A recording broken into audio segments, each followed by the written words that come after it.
কিছুতে, এমনকি আমলের মধ্যে বরকত পাওয়া যায় না। এই বরকতহীন জীবন আমাদের মধ্যে কেন আসছে?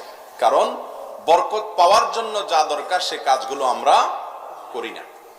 এই 10টি চাবি যেগুলোর মাধ্যমে বরকত আমাদের জীবনে নেমে আসবে, এ বিষয়ে আমরা গত প্রায় বছর 4 আগে একটা আলোচনা কোরআন হাদিসের আলোকে ঘেটে বের করে বরকতের 10টি আমল, যে আমলগুলোর মাধ্যমে আমাদের জীবনের সব কিছুতে, আমাদের সন্তান সন্ততিতে, আমাদের পরিবারে, আমাদের সম্পদে, আমাদের রুটি রুজিতে, আমাদের ঈমান আমলে, আমাদের জীবনে, আমাদের সময়ের সব কিছুতে বরকত আর বরকত নেমে আসবে, এই আমলগুলোর কথা আমরা শেয়ার করেছিলাম।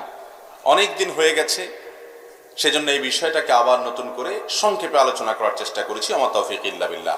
প্রথম চাবি হলো ঈমান এবং তাকওয়া। ঈমান এবং তাকওয়া। বেঈমানের জীবন কখনো বরকতময় হতে পারে না। বেঈমান, যার ভিতরে আল্লাহর প্রতি ঈমান নাই, যার ভিতরে তাকওয়া নাই, যে ফাসিক,